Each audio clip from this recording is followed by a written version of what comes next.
Finally, some sunshine on Getaway Day for the State Chamber's 2025 Washington, D.C. fly-in. With 150 members starting here at the Willard, even 2 days of rain couldn't put a damper on this valuable and memorable trip. What a way to kick off the fly-in. The gorgeous and historic Willard Hotel, home base for the third straight year. But for the first time in those 3 years, the weather cooperated on Monday night, and the opening reception was held under the stars in the Willard's amazing courtyard. Good friends, new friends, fun hats, and lots of laughs and smiles. The fly-in got into full swing on Tuesday morning, President Chad Warmington and Chairman Rick Nagel leading the charge as members filed into the Willard's remodeled main ballroom. The IBC Bank issue panels were led off by talks of trade and tariffs by the Department of Agriculture's Peter Lodman. Oklahoma's David Fatui talked energy policy and the EPA under the Trump administration.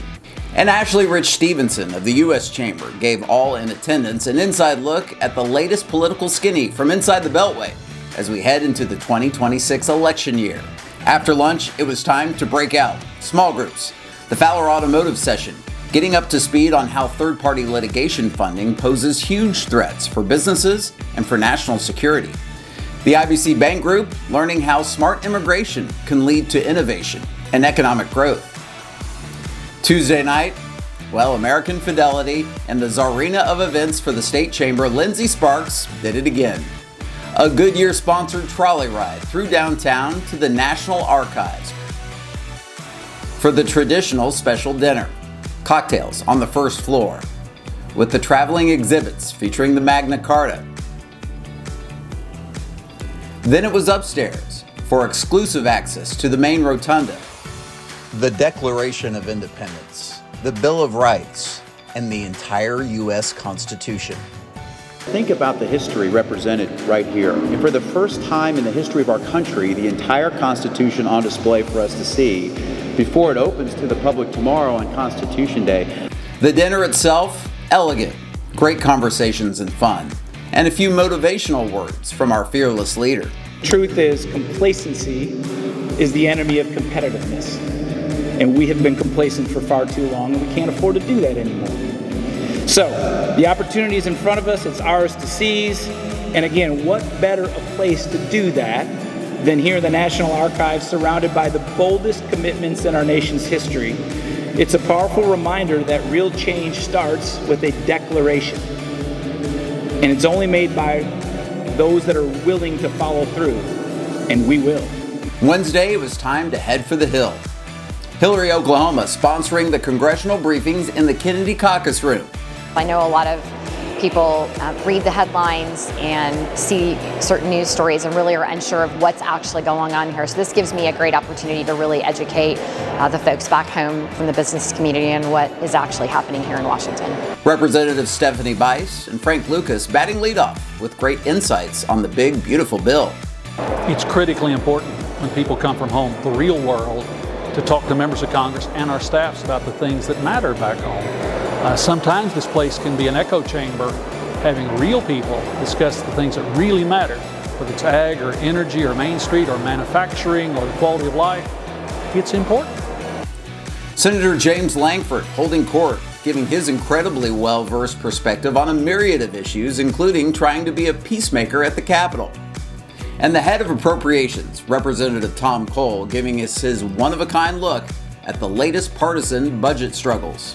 Really nice when they come here, and you know it's important to them when they travel so far. So we try to make a lot of time and interact with them, and great on our staff because they make the personal connections and they know who the person is at the other end of the phone when they're calling about something that's important. So very, very helpful. After lunch, Senator Mark Wayne Mullen gave us a lot more than just his 2 cents on the struggles to prevent a government shutdown. Representative Kevin Hern with some great insights from inside the Beltway. And Representative Josh Burkeen talking a lot of issues with Oklahoma ties. Expanded this year, leading voices in D.C. from outside of our state. House Leader Representative Lisa McClain from Michigan and Senator John Barrasso of Wyoming got behind the mic to give the D.C. fly-in gang a great feel of everything going on in Washington. We learn a lot, get a lot of perspective from congressmen, from senators, that give us a better understanding of what's actually happening and kind of pushes through some of the muck of what we hear on the news. To put a bow on it, the Chickasaw Nation Oklahoma reception. Great food and drinks with a great view. Members cementing those connections with others and getting that one-on-one time with lawmakers. So much of business is transacted virtually today. So to put all that down, put your laptop, close your laptops, get on an airplane, fly to Washington, D.C., and engage in real discussion, real interactive discussion, talk about the problems in real time, work on solutions, what we think can work, what might be too ambitious, what's within reach, maybe where we're not dreaming big enough, is just invaluable. So it's just a good reminder that good things happen when people get together and talk.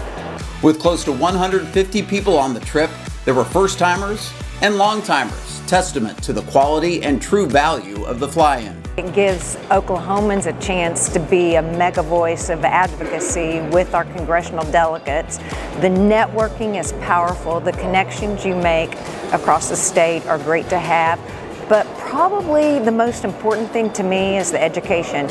Every session I learn something new. This has been such a cool experience. All of the breakout sessions, the conversations, being here today with the Senate, and the event last night's been fantastic. Really, really cool experience. I'm super happy I came and wouldn't want to miss it. I love the interaction with the other participants. I love the interaction, the feedback both directions with our congressional delegation. I love being in the nation's capital. It's an all-around great experience. It's a fantastic sign that our Oklahoma business community is willing to spend the time and the effort to come up to DC, to connect with our policymakers, to learn more about the issues that we're facing. Look, you're only going to be as good a society as you are civically engaged, right? And we need good men and women to be engaged. We need good men and women to run for office and to be part of the solution. So the fact that we get 150 Oklahomans to make the journey up here, I think is a really good sign that the Oklahoma business community knows they have a role, they have a voice, and that the work that they can do can benefit all Oklahomans. We want to see you back in 2026, so check the website for registration information.